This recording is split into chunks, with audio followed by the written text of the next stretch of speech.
bagi diorang yang paling progresif, bagi diorang yang paling reform, bagi diorang yang paling terbaik, paling teknologi, kerana kita lah satu-satunya parti yang membuat undi secara online menggunakan algoritma, dia bukan guna Bitcoin, dia kata dia guna blockchain. Jadi saya kena highlight juga yang inconsistency Rafizi. Bagi saya simple lah, kita tengok bila dia menang dia kata oi jangan pertikaikan sistem. Tapi bila dia kalah, sistem itu salah. Dia belum kalah lagi. Semua benda. Dia belum kalah lagi. Dah nampak bibit-bibit kalah. Apa yang Rafizi cakap tu mungkin tidak salah. Jadi apa yang dia cakap mungkin tidak salah. Mungkin ada berlaku penyelewangan ke apa kepada sistem tu. Sebab macam saya cerita tadi lah, ada kapten yang menjaga. Dia boleh kira lah. Undi tu patutnya ada 800. Ya. Tiba-tiba keluar result 500 saja. Yang tu biasa. Tapi saya dulu banyak pengalaman dalam selalu biasa. 500 datang undi, tiba-tiba keluar 20. Kita tanya JPP, dia kata masih dalam cloud, dia tak turun undi-undi tu. Tapi artificial intelligence, saya tak tahu cloud apa dia pakai, tapi dia tak turun undi tu kan. Ramai yang sindir. Ramai yang sindir. Ramai yang sindir. Ramai yang sindir. Ramai yang sindir. Ramai yang sindir masih pasal pemilihan PKR. Yeruk pikuk lawan damai. YB Afif 2 kali kalah. Menyerupai. Dua kali kalah. Kali satu saya menang. Cuma maksudnya dia dah nak sama dengan Ashraf Wajidi. Dah. Maksudnya badan tanpa kepala tu bukan benda baru. Bukan benda baru. Badan tanpa kepala tu dah lama berlaku. Ikut wish siapa yang control the party lah yang nak jadi. Hari tu YB menang 42 undi. 30. Itu menang 30, kalah 40. Kalah 40 So maksudnya tiba-tiba kita menarik daripada YB tadi. Julau boleh dapat satu malam boleh ada 15,000 pengundi. Maksudnya sistem pemilihan PKR penuh penipuan ni. Setuju? Dia tak ada standardized. Bukan tak ada standardized sebab dia berubah-ubah. Setiap kali pemilihan dia berubah. Kan? Setiap kali pemilihan berubah. Macam mana boleh overnight jadi 15,000? Pendaftaran lah. Pendaftaran berkumpul. Pakai USB. Excel sheet. Jadi sebab tu Parti Bersatu ni lebih disiplin. Pemilihan tu ada tata kelola dia, ada tata cara dia. JPP, babe. JPP? Saya memastikan. Kenapa Dato' tak layak bertanding? Sebab keahlian tu belum cukup haul dia. Betul. Tapi saya memastikan dia in order. Tidak berlaku penipuan, tidak berlaku kecohan. Ya betul. Dan kalau kecoh, laporan boleh dibuat dan sebagainya. Kita pula pilih tak pakai tablet ni, pakai basic pen and paper. So Rafizi telah beritahu banyak kali, ulang kali ini, kita bahawa sistem yang ada sekarang ni tidak boleh dipercayai. So Naim, adakah apa yang disebut oleh Rafizi ini berasal? Bagi saya, apa yang Rafizi cakap tu mungkin tidak salah. Jadi apa yang dia cakap mungkin tidak salah. Mungkin ada berlaku penyelewangan ke apa kepada sistem tu. Sebab macam saya cerita tadi lah, ada kapten yang menjaga. Dia boleh kira lah undi tu patutnya ada 800. Ya. Tiba-tiba keluar result 500 saja. Yang tu biasa. Tapi saya dulu banyak pengalaman dalam selalu biasa. 500 datang undi, tiba-tiba keluar 20. Kita tanya JPP, dia kata masih dalam cloud, dia tak turun undi-undi tu. Tapi artificial intelligence, saya tak tahu cloud apa dia pakai, tapi dia tak turun undi tu kan. Buat rugi, buat bazir duit. Tapi bagi saya, sebenarnya saya kena highlight juga yang inconsistency Rafizi. Bagi saya simple lah, kita tengok bila dia menang dia kata jangan pertikaikan sistem. Tapi bila dia kalah, sistem itu salah. Dia belum kalah lagi. Semua benda. Dia belum kalah lagi. Dah nampak bibit-bibit kalah. Itu inconsistency Rafizi. Inconsistency yang saya nampak sebagai orang daripada luar, konsistensi sistem dan PKR tak boleh dipakai. Saya setuju. Okay lah, saya pernah berada di dalam 3 parti, pernah dibuang oleh 3 parti juga, dilucutkan keahlian. Sama macam di TikTok lah. Jadi saya dah biasa melawan arus. Okay. Jadi kena buang tu, Kena buang podcast tak lagi kan? makan tengah hari lah. Belum. Tapi bagi saya, berdasarkan pengalaman yang tak seberapa ni di dalam politik 10 tahun 11 tahun macam tu, bagi saya apa-apa sistem pemilihan memang akan ada penyelewangan. Itu berdasarkan pengalaman yang saya lihat sendirilah, dan saya lihat kebanyakannya semua pihak buat, dan perkara ni telah dinormalisasikan. Jadi sama ada penyelewangan keahlian, penyelewangan sistem, penyelewangan ketika mengundi itu sendiri, penyelewangan di dalam peringkat pengiraan undi. Di setiap peringkat tu saya pernah nampak penyelewangan. Jadi penyelewangan pemilihan ni bagi saya satu perkara yang normal dan berlaku di dalam semua parti. Tetapi yang kelakarnya, Dia dah normalisasikan penyelewengan. betul. Berdasarkan pengalaman sendiri memang nampak lah. Tiba-tiba undi tak keluar, turun daripada cloud. Tiba-tiba satu hari ada 15,000 keahlian yang diluluskan. Ada calon yang tidak boleh, ni luar biasa lah. tidak boleh berdaftar, tiba-tiba boleh berdaftar. Ada kelulusan daripada presiden, tiba-tiba boleh menjadi calon. Kadang-kadang ada yang dilucutkan keanggotaan betul-betul sebelum penamaan calon. Macam-macam macam-macam boleh jadi. Tetapi bagi saya betul lah, mungkin skala Yang kali apa jangan yang kena berlaku, sekarang 10. skala apa yang berlaku di PKR itu mungkin lebih luar biasa. Sangat luar biasa.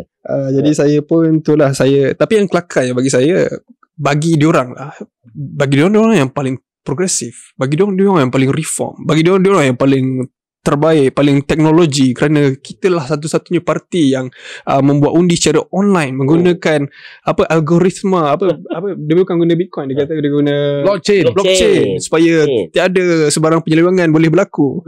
Tapi tengoklah. Itulah saya cakap. Okay. Nak mengundi kena update upgrade the app tu, bayar RM2.06 satu kali. So kalau 3,000 pengundi kali RM2.06 dah 7,800. Betul cabang yang bayar modal dia kan. Lepas tu Tapi Dato' kena faham kenapa Rafizi marah. Rafizi marah sebab dia berapa kali pakai kad kredit dia nak bayar iuran penyertaan 35,000. dia declare dia punya ni juta-juta, puluh juta dia punya declare. Rumah Jadi sebab tu kalau tengok pemilihan PKR ni, kalau saya buat comparison dengan parti saya sekarang lah, parti kita lah, pemilihan bersatu berjalan seluruh negara, ahli dapat undi, wakilan dapat undi, dan bahkan mesyuarat kita lebih banyak. Kita ada mesyuarat cawangan, kita ada pemilihan cawangan, kita ada pemilihan bahagian. Proses tu panjang tetapi berjalan dalam suasana yang cukup damai. Semua pergi kempen serentak sama. Bahkan parti secara budayanya memberikan ruang untuk setiap negeri tu buat satu program pengenalan calon. Semua dapat datang sekali. Yang ni memang nampak real lah. Macam contoh di Sabah. Waktu yang sama Rafizi dah atur untuk buat pertemuan Hiruk. Tiba-tiba ada pelancaran jentera pilihan raya negeri Sabah. Yang dibuat oleh saudari Nurul Izzah bersama dengan selalunya pelancaran jentera pilihan raya ni selalunya yang akan lead komander perang ni timbalan presiden. Itu yang Rafizi mengamuk tu. Dia kata saya timbalan presiden, secara ni sepatutnya dia lah. Dan akhirnya di Sabah pada waktu yang sama berlaku 2 program. Ini game PKR ni memang dahsyat. Sehingga kan membawa kepada Rafizi akhirnya, tak tahu lah, mungkinlah itu antara sebab kenapa dia hantar surat tak mau pergi rasmi. Tak ada hormat, tak ada courtesy langsung. Padahal Rafizi masih timbalan ni. Parti jalanan. Betul. Parti jalanan. Dia tak ada. Tapi YB cakap tu betul. Dalam bersatu, walaupun manual walaupun yang dalam sana tu advance sangat tapi kita tahu kita mengundi bukan orang lain yang mengundi. Macam kita ketua-ketua cabang tadi, bila kapten dah pegang handphone kita, bukan kita yang mengundi, kapten dia yang mengundi. Sebenarnya saya rasa untuk siapa-siapa lah nak buat parti politik ke, nak tubuh parti politik ke, atau nak buat pemilihan parti ke, parti nak ambil the best system, nak adopt the best system buat pemilihan, ikut je macam cara lebih kurang SPR buat. Betul. Saya Itu saya setuju. that's the best way. Kalau tak SPR takkan buat macam tu. SPR ni badan bebas yang boleh uruskan pilihan, yang memang menguruskan pilihan raya sejak berapa puluh tahun. Kalau tanya SPR pun tak nak buat online ni. Sebab dia tahu dia terbuka kepada penyewengan dan sebagainya. Dan sebab tu the way that PKR urus atau lebih tepat lagi the way Presiden PMX urus keadaan parti dia sekarang, itu sebenarnya jauh beza lah dari segi kepimpinan beliau dengan sebab tu kalau saya boleh nak sebut, kalau kita bandingkan Tan Sri Muhyiddin mentadbir kerajaan, Datuk Seri Anwar mentadbir kerajaan, ini perbezaannya. Satu yang lebih tertib, satu yang huru. Ya, dan sebab itu kalau banyak orang tanyalah, banyak even saya tengok podcast-podcast yang lain pun, saya boleh sebutlah beberapa podcast yang kononnya question credibility Perikatan Nasional untuk mentadbir dan sebagainya. Saya rasa benda dah ada depan mata. Nak terima tak nak terima saja. Do we want to continue to lie to ourselves? Bahawa kerajaan yang ada pada hari ini memang hiruk pikuk. Memang tak ada coordination, hiruk pikuk, tak ada hala tuju. Shot sendiri. Pergi Russia, shot sendiri, duduk tengok ada 3 drone. Tak ada announcement. Tak buat homework. Patutnya sebelum pergi tempat istana tu, mestilah menteri luar bagi homework sikit. Kita nak buat sejarah ni. Ada perkara yang luar biasa sikit. Dia ada 3 drone kan. Takkan benda macam tu tak brief kepada Perdana Menteri. Dan Perdana Menteri boleh jawab macam tu tanpa memikirkan sensitivity. Ya. Tapi satu benda berkaitan dengan perkara tu kan. Tak, kalau tak pergi tempat tu, tak buat homework pasal tempat tu, tak apa lagi. Ni tak buat homework pasal negara tu. Russia ni Christian Orthodox. Mana boleh poligami? Paling basic lah, paling basic. Sebelum pergi sesuatu tempat. Ni Mofa ni pun tak buat kerja kan. Ada saya lah, brief lah dulu kan. Benda-benda yang luar biasa tempat tu. Supaya boleh dijadikan talking point kepada Perdana Menteri. Tapi saya tak nampak brief tu berlaku. Itulah. Brief tu satu hal lah. Tetapi yang baca brief tu tak. Itu satu hal.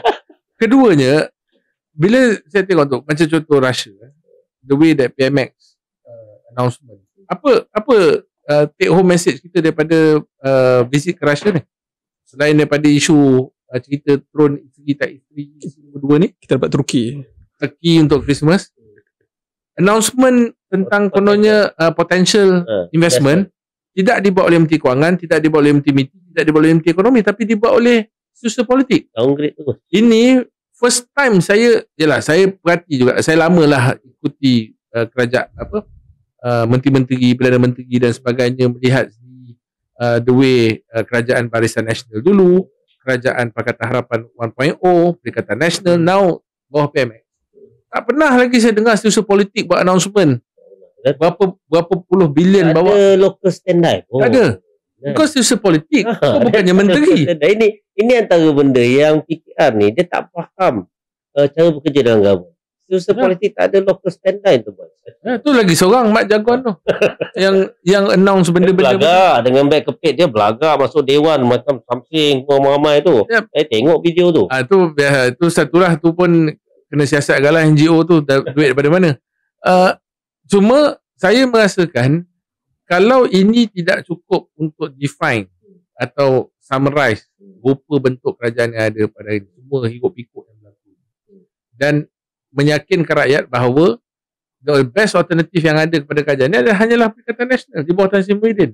Satu perkara yang paling menarik pada saya dalam pemilihan PKR kali ini adalah pendedahan Rafizi bahawa sekarang ni cara berkempen sudah bermewah-mewahan.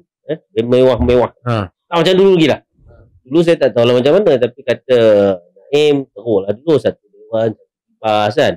Dulu mungkin yalah, kalau Abdul Hafiz pun masa tu mungkin poket kan. Tapi sekarang Rafizi tegur pasal satu buat function di hotel kan. Mewah kan. Cabang je tu. Pun buat di hotel. Kan.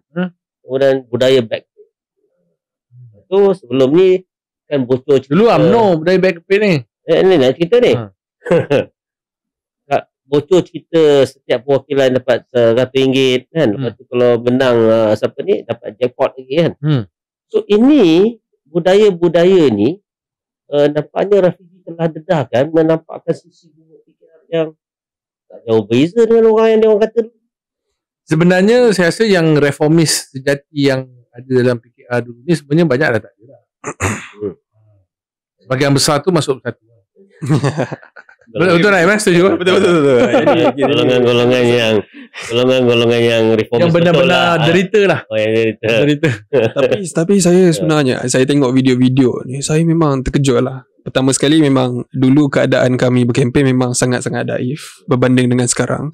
Lepas tu saya juga rasa sedikit terhibur bila saya tengok Rafizi tegur Nurul Izzah ataupun kempen sebelah sana buat kempen bermewah-mewahan, tapi kita tengok sebenarnya kempen-kempen Rafizi pun dari hotel-hotel 3 bintang. Jadi sebenarnya tak jauh beza lah. Tapi betul lah 3 bintang tu mungkin dulan paku tepi ni. lebih kurang. Tapi betul lah kadang-kadang tu saya tengok video-video back kepit dan sebagainya. Uish, hotel-hotel dia sangat mewah dengan chandelier besar-besar, dengan makanan ramai-ramai, semua benda makanan mewah-mewah. Jadi saya terfikirlah macam mana diorang dapat duit yang sebegitu banyak untuk belanja untuk kempen pemilihan parti je ni tau. Itu mencontohi Farhad. Menabung lah. Tapi jumlah yang begitu banyak dibelanjakan untuk pemilihan parti sahaja, dan diorang baru kerajaan 2 tahun lebih. Itu yang saya terkejut bila ketua cabang tu kata untuk 3,000 pengundi dia belanja 200,000. Gila. Lepas tu ada yang video yang viral, mana yang individu yang kelihatan seperti ketua cabang Wangsa Maju. Ya fikir yang menyebut duit haram daripada Vincent Tan dan sebagainya. Yang ni saya tak tahu nak jemput siapa minum teh untuk nak bincangkan benda ni. Tidak nak jemput Azam Baki ke, nak jemput Vincent Tan ke, nak jemput PMX ke. So maksudnya ada satu pengakuan daripada pemimpin PKR bahawa dia dapat duit ni dana haram yang tidak boleh dimasukkan dalam bank, tak boleh diaudit. So dia gunakan duit tu beli apa? Beli emas Masa tu kat kedai emas kedai emas. Saya tak pasti dia beli. Kalau dia beli apa kan. Tapi dalam kenyataan dia betul. Duit ni tak boleh masuk bank. Duit ni tak audit kan. Duit ni daripada dana haram. Sebut lagi Vincent kan. Ya. So ini sebenarnya yang duit yang projek satu hal lah kan. Duit yang jadi sebenarnya satu hal lah. Sebenarnya ini duit mana pula ni? Sebenarnya saya rasa tunggu masa je PKR ni.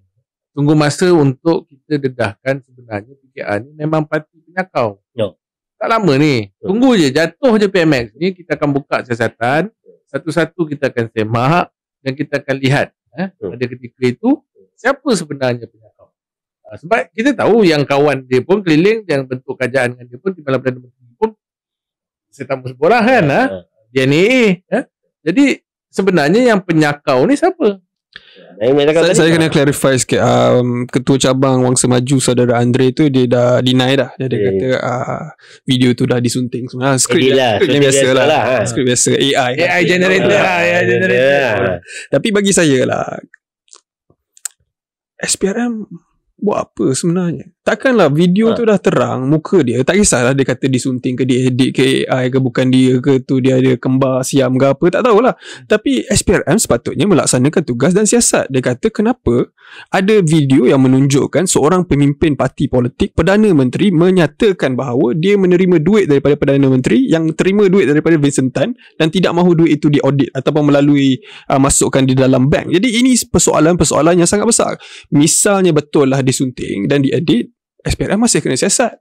SPRM masih kena verify betul ke video itu telah disunting, betul ke video itu telah diedit, dan betul ataupun tidak Vincent Tan telah bagi duit kepada Perdana Menteri. Ini persoalan-persoalan yang SPRM, Ketua Pesuruhjaya Azam Baki perlu siasat ataupun perlu minum teh lah dengan saudara Andre. Mungkin sebab dia ada 2 orang yang sebut tak setuju dengan pelantikan atau penyambungan kontrak Azam Baki ni. Satu Rafizi Ramli, saudari Izzah. Dua-dua calon timbalan. Dua-dua calon timbalan tak setuju dengan penyambungan kontrak Azam Baki. Jadi sebenarnya sepatutnya kalau mereka tak setuju, mereka sepatutnya kata yang sebab yang lantik ni PMX. Tak, saya kena perbetulkan. Nurul Izzah dia kata kalau dia menang dia akan nyatakan kepada presiden yang dia tak setuju. Dia menang. Jadi kalau dia kalah tak dah sambung kontrak dah pun. mungkin tahun lepas ni tak dapat lah, kau tak tahulah. The fact that pertama SPRM bila melibatkan pemimpin kerajaan, dia jadi auto slow. Sama juga dengan yang pendedahan Jocelyn Tan tu. Clearly dalam tulisan Jocelyn Tan tu menyebut bahawa itu ada elemen rasuah tu. Kan macam mana kau boleh bagi duit kapten kan? Lepas tu kapten yang buat pengundian, bukan kau yang undi sendiri kan? So, ini elemen rasuah, semua belanja sampai 200,000. Sama, tak ada sesuatu. Memang parti ni bukan parti reformasi dah, dia dah mati. Reformati. Reformati. Saya dah sebut lama dah benda ni. Reform family. Reform family. Reform family, reformati, reformasi. Sebab memang daripada asal pun mereka ni memang hipokrit. Memang tak jujur pun dalam. YB dan Naim lebih kenal mereka. Ya, sebab tu saya memang bersyukurlah pada Allah SWT. Nak mengambil semangat daripada ucapan Dato' Arman bahawa saya tidak berada bersama dengan mereka. Tuhan tunjuk tu satu hal. Allah selamatkan saya daripada berada dalam kelompok-kelompok yang bakal dilaknat oleh Allah. Sama macam saya juga diselamatkan daripada UMNO tu. Betul. Daripada menyokong Zahid Abidi ni kan. Tak pasal-pasal kena sokong DAP kan. Diselamatkan juga lah. Sama lah kita. Diselamatkan. Syukurlah kita. Naim mewah. Betul-betul mewah rakan-rakan Naim sekarang dalam PKR. Bukan rakan-rakan saya. Bukan. Tapi setuju memang mewah. Bagi saya dia dah tahap mewah yang tak masuk akal dah. Bagi saya Contoh saya tak boleh sebut pun nama hotel-hotel yang ditunjukkan dalam video-video sebab saya tak pernah pergi. Tapi berdasarkan video-video yang saya lihat kempen-kempen pemilihan ni memang hotel-hotel yang sangat mewah, sangat-sangat hebat. Dan dia bukan saja dipersoalkan oleh kita di pihak pembangkang. Pihak pembangkang nak cari masalah parti-parti lain ni biasalah, tapi suara-suara yang kata PKR ni melaksanakan politik wang sebenarnya datang daripada dalam parti itu sendiri. YB Rafizi satu contoh, YB Wong Cheng pun satu contoh. Dulu dia kata, YB Wong Cheng kata dulu berkempen di warung-warung kopi, sekarang ni di hotel-hotel dan sebagainya. Jadi itulah. Tapi persoalan saya rasa yang lebih penting sekali, kalau itu memang duit peribadi ataupun memang duit mereka dapat pungut secara halal, memang tak apalah, teruskan. Duit masing-masing, belanja masing-masing. Tapi saya rasa SPRM, LHDN perlu mainkan peranan lah. Bila video-video ni dah keluar, tengok mereka berkempen memang sangat-sangat bermewah-mewahan, mereka kena tanyalah duit ni datang daripada mana. Lepas tu ada pula video yang menyatakan ada setengah daripada duit ni datang daripada Vincent Tan. Dia dah deny, dia kata sunting dan sebagainya, tetapi SPRM sepatutnya masih perlu mainkan peranan. Dan kembali kepada isu Azam Baki tu tadi, ialah dua-dua calon timbalan presiden dah kata mereka tak setuju. Jadi presiden apa cerita? Dan presiden bagi saya sekarang ni Datuk Seri Anwar Ibrahim mungkin tengah cuba untuk distract rakyat, tengah sibuk berbincang pasal poligami dengan Putin, cakap pasal itik daripada Rusia dan sebagainya, tetapi dia tak jawab persoalan-persoalan sebenarnya yang sedang timbul di dalam negara, iaitu kenapa SPRM tidak siasat kes-kes yang nampak sangat ada masalah. Dan kenapa beliau lantik Azam Baki sedangkan dia punya dua calon lieutenant ni, timbalan dia dua-dua sebenarnya tak suka Azam Baki. Jadi saya nak tahu juga di dalam kabinet tu adakah semua tidak setuju dengan pelantikan Azam Baki, dan kenapa presiden ataupun kenapa Datuk Seri Anwar Ibrahim masih lantik beliau? So undur Azam Baki ke undur Anwar? Undur Anwar. Kerana itu pilihan dia. Jadi saya harap habis kita dah sampai ke penghujung. Apa kesimpulannya tentang pemilihan PKR ni? So kita bukan nak menyatakan sokongan, tapi lebih kepada selamat bersidang lah pada perwakilan-perwakilan PKR yang akan bersidang. Teruskan drama ini. Kita seronok nak tengok. Tengok dengan makan popcorn dan bersorak tepuk tangan. Dan saya lebih suka nak tengok pasca pemilihan tu lah. Drama-drama yang akan berlaku selepas tu. Dan saya mengharapkan kerana drama-drama ni maka kerajaan PMX ni akan jatuh. Amin. Dan PMX pun akan jatuh sebagai Perdana Menteri. Amin. Supaya kita PN, Perikatan Nasional yang lebih damai, tenang, yang lebih tertib dan juga lebih fokus kepada nak menjaga dan menyelesaikan kemaslahatan rakyat ni akan dapat kembali menjadi kerajaan untuk Itu. memperbetulkan hala tuju negara dan juga masalah-masalah yang sedang Kita reset balik ni semua masalah-masalah yang telah berpunca daripada Pakatan Harapan. pada Barisan. pada Anwar lah. Punca dia memang Anwar lah. Anwar dan Zahid lah. Anwar dan Zahid lah. Naim, apa kata-kata yang untuk menyimpulkan tentang pemilihan PKR? Untuk menyimpulkan pemilihan PKR ni, saya kata satu perkataannya lah, hero. Memang hero pikuk. Kita boleh lihat daripada sistem dia cacah merbah. Calon-calon pun tak suka sistem. Sekejap kata sistem tu vendor dipilih secara tersembunyi, sekejap kata tidak. Lepas tu ada kata politik wang. Lepas tu di hotel 5 bintang dan sebagainya, 3 bintang pun ada. Badan tanpa kepala. Badan tanpa kepala. Lepas Anggal lah. tu calon satu mabuk, satu buka pekong, satu pasal kerana Cry baby. seekor Cry baby. lalat dia bakar kelambu. Nyamuk. Seekor nyamuk dia bakar kelambu. Lalat tu lain, Akmal. Jadi kita boleh simpulkan bahawa inilah parti Perdana Menteri. Jadi kita boleh lihatlah inilah dia punya kehebatan di dalam pengurusan parti politik dia, di mana kita boleh nampak sangat cacah merbah.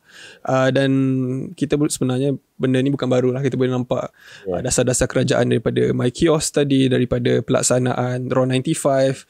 Kita boleh lihat kepada semua penaikan-penaikan cukai, kepada semua pengumuman-pengumuman berbilion-bilion tetapi hutang negara masih bertambah. Kita boleh nampak bahawa, kita boleh simpulkan bahawa ini adalah kerajaan hiruk pikuk.